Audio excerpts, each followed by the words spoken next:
கர்த்தருக்கே மகிமை உண்டாவதாக. ஸோ இந்த வேலையில கூட அவங்ககிட்ட என்ன கேள்வி கேட்கணும்னா, எல்லாரும் உற்சாகமா இருக்கீங்களா? நான் ஆக்சுவலி இங்க வந்து மெஜாரிட்டி வந்து லேடிஸ் தான் இருந்தாங்க. நான் பின்னாடி உட்காந்துருந்தேன். ஆனா வந்து எனக்கு உற்சாகமா இருக்கிறத பார்த்தீங்கன்னா அங்க இருக்கிற அங்கிள்ஸ் கூட்ட வந்து உற்சாகமா இருந்தாங்க. அலையா சொன்னா போதும் முழு கையை தூக்கிட்டு இருந்தாங்க. ஓகே, ஆனா நம்மள லேடிஸ் விட்டு கொடுக்க முடியாது. ஓகே, உற்சாகமா இருக்கணும். எல்லாரும் ஒரு அலையா சொல்லுமா? Super, very good. ஓகே, இப்ப இந்த நாள் கூட இந்த புனித வெள்ளியில ஆண்டவர் சிலுவை தொங்கின பொழுது சொன்ன 7 வார்த்தைகளை நம்ம தியானித்துக் கொண்டிருக்கோம் இல்லையா? ஸோ எத்தனை வார்த்தை முடிஞ்சிருக்கு? 5 வார்த்தை முடிஞ்சிருச்சு இல்லையா? ஸோ அழகாய் நம்ம தியானித்தோம். இப்பொழுது கூட 6வது வார்த்தைக்குள்ளாக நம்ம கடந்து போகிறோம். ஸோ இருக்கிற இடங்களை கண்களை மூடி நம்முடைய இதயங்களை எல்லாம் இயேசுவை நோக்கி பார்க்கிறது. பரிசுத்த ஆவியானவரே, அப்பா இந்த நாளிலிருந்து இயேசுவே அப்பா நீங்க அந்த எங்களுக்காய் சிலுவையிலே அப்பா சொன்ன 7 வார்த்தைகளை நாங்கள் தியானித்துக் கொண்டிருக்கிறோம்ப்பா. அப்பா இதுவரைக்கும் தியானித்த காரியங்கள் எங்களோடு கூட நீங்க இடைப்பட்ட எல்லா காரியங்களுக்காக நாங்கள் நன்றி செலுத்துகிறோம் இயேசுப்பா. அப்பா இந்த வேளையில கூட 6வது வார்த்தைக்குள்ளாக நாங்கள் கடந்து போகிறோம். ஆவியானவர் நாம இந்த வார்த்தை மூலமாய் எங்களோடு கூட என்ன பேச நீங்க சித்தம் உள்ளவராய் இருக்கிறீரோ அப்பா நீங்க பேசுங்க கேட்கிறோம் இயேசுப்பா. உங்களுடைய வார்த்தைக்கு கீழ்ப்படிய நாங்கள் எங்களை அர்ப்பணிக்கிறோம். நீ பொறுப்பெடுத்து ஆளுகை செய்வதாக. ஸோ எல்லாரும் எடுத்து வாசிக்கலாமா? யோவான் எழுதின சுவிசேஷ புத்தகம் 19வது அதிகாரம் 30வது வசனம்.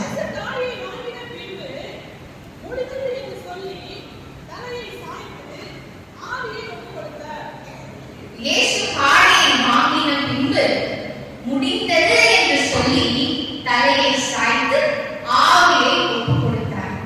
முடிந்தது என்ற வார்த்தை it is finished. இங்கிலீஷ்ல வந்து it is finished. முடிந்தது என்ற வார்த்தை வந்து ஐயோ லைஃப் முடிஞ்சு அவ்வளவுதான் அப்படின்ற விரக்தியின் வார்த்தை அல்ல, வேதனையின் வார்த்தையும் அல்ல, தோல்வியின் வார்த்தையும் அல்ல. அது என்ன வார்த்தை தெரியுமா? வெற்றியின் துணி. என்ன துணி?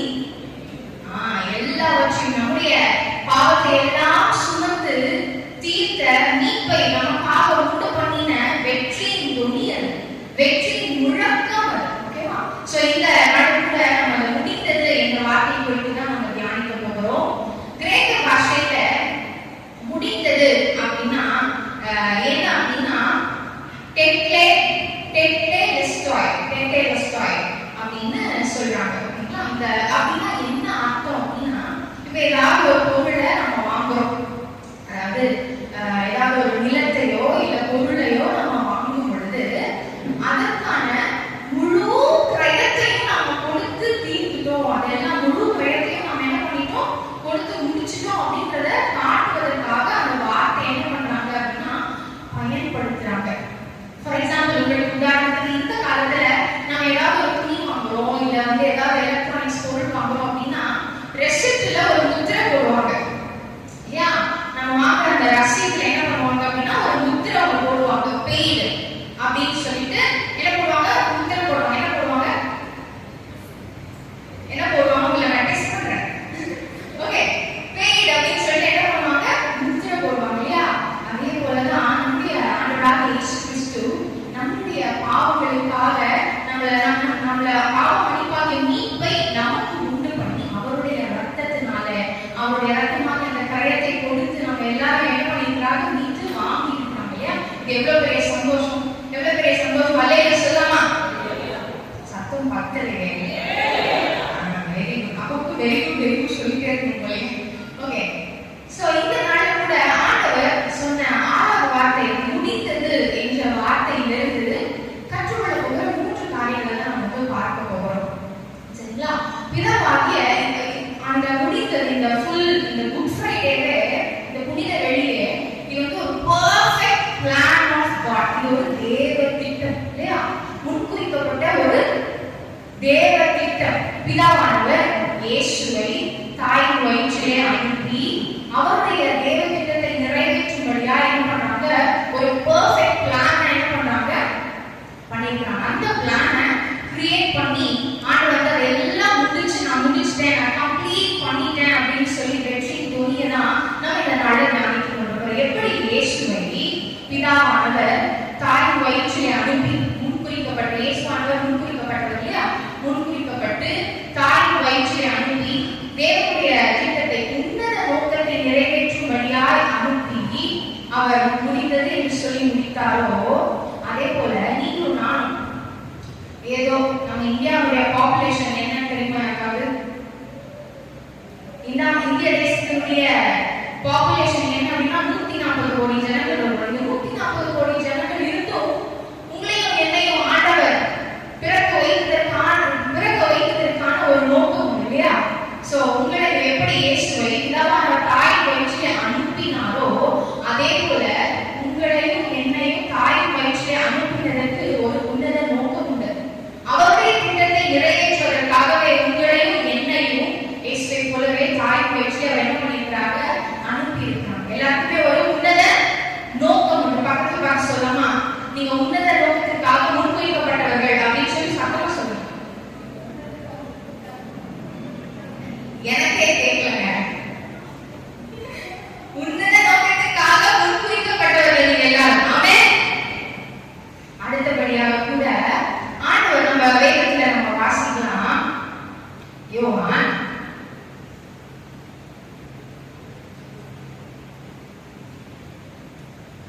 யோவான் 4வது அதிகாரம் 34வது வசனம்.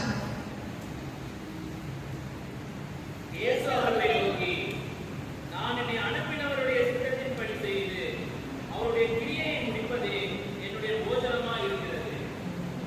இயேசு என்ன சொல்றாங்க, நான் என்னை அனுப்பினவருடைய சித்தத்தின்படி செய்வதே அவருடைய கிரியையை முடிப்பதே என்னுடைய போஜனமாய் இருக்கிறது அப்படின்னு சொல்லி ஆண்டவர் சொல்றாங்க. இன்னொரு யோவான் 5வது அதிகாரம் 30வது வசனத்துல நம்ம வாசிக்கலாம். எனக்கு சித்தமானதை நான் தேடாமல் என்னை அனுப்பின பிதாவுக்கு சித்தமானதையே நான் தேடுகிறபடியால் அப்படின்னு சொல்லி நம்ம வேதத்துல வாசிக்க முடியும். நம்ம ஃபர்ஸ்ட் பாயிண்ட் நம்ம பார்த்தோம். எதற்காக முன்குறிக்கப்பட்டவர்கள், உன்னத நோக்கத்தை நிறைவேற்றும்படியால் தாய் வயிற்றிலே அனுப்பப்பட்டவர்கள் இயேசுக்குள்ள அப்படின்னு சொல்லி நம்ம பார்த்தோம் இல்லையா? சோ இயேசுப்பா அந்த திட்டத்தை நிறைவேற்ற அவர் என்ன பண்ணாருன்னா பிரயாசப்பட்டாங்க. அவருடைய ஓன் விஷக்காக, அவருடைய சொந்த விருப்பத்துக்காக எதையும் செய்யல. பிதாவுடைய சித்தத்தை நான் நிறைவேற்றியே முடிக்கணும்னு சொல்லி அவ்வளவு ஆர்வமா, என்னுடைய யோசனா இருக்கிறதுன்னு சொல்லி அவ்வளவு ஆர்வமா அர்ப்பணித்து காரியங்களை செய்தாங்க. அதே போல நாம என்ன பண்ணணும் அப்படின்னா, அவருடைய திட்டத்தை நம்முடைய வாழ்க்கையில ஆண்டவர் குறித்து வைத்திருக்கிற அந்த உன்னத நோக்கத்தை நிறைவேற்றும்படியாக நாம் என்ன பண்ணோம் அப்படின்னா பிரயாசப்படணும். பிரயாசம்னா என்ன? ஃபர்ஸ்ட் ஆண்டவருடைய சித்தம் இன்னதென்று அறிந்து கொண்டதுக்கு அப்புறம் தான் நம்ம வந்து ஒரு காரியெல்லாம் செய்ய முடியும். ஸோ ஆண்டவருடைய சித்தத்தை நம்ம எப்படி அறிந்து கொள்ள முடியும் அப்படின்னா அவரை தேடி கொடுக்கலாம் இல்லையா? நம்முடைய சொந்த காரியங்களை தேடாம எப்படி இயேசுவானவர் நம்முடைய சொந்த காரியங்களை தேடாம அவருடைய விருப்பத்தை சித்தத்தை நிறைவேற்றவே தேடினார் இல்லையா? ஸோ அதே போல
ஓகே, இரண்டாவது பாயிண்ட் வந்து நம்ம அதற்காக இயேசுவை போல பிரயாசப்படணும் அப்படின்னு சொல்லி நம்ம பார்த்தோம். மூன்றாவது காரியம்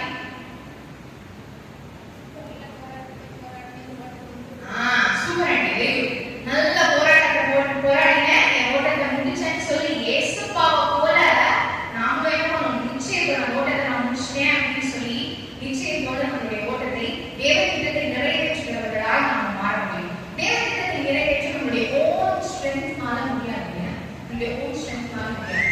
ஸோ எப்படி இயேசுவான பிதாவை பற்றி கொண்டாட ஒரே போல நம்முடைய ரோமர் 12:1 படி நம்முடைய விசுவாசத்தை துவக்குகிறவர் முடிக்கிறவருமாகிய இயேசுவை பற்றி கொண்டு நாம செயல்படும் பொழுது அவர் நமக்கு ஒரு வாக்கு கொடுத்திருக்கிறார். என்ன கொடுத்திருக்கிறாரு? நான் அதிகாரம் சொன்னேன், அதை யாராவது கம்ப்ளீட் பண்ணுங்க. மத்தேயு 28:20 ஒரு வாக்கு கொடுத்திருக்கிறார்.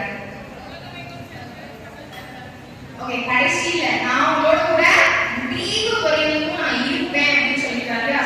அவரை உங்களோட கூட நான் முடிவு வரைக்கும் இருப்பேன் சொன்னா இல்லையா, அவரை பற்றி கொண்டோமே ஆனால் அவர் அங்கே வைத்திருக்கிற அந்த உன்னத நோக்கத்தை 100% இயேசுவை போல 100% நிறைவேற்றி முடிக்க ஆண்டவர் நமக்கு கிருபை செய்வாராக. ஸோ இந்த வார்த்தைகளை ஆண்டவர் நாமே ஆசீர்வதிப்பாராக. ஸோ இந்த வாய்ப்பை கொடுத்த தேவாதி தேவனுக்கு நான் ஸ்தோத்திரங்களை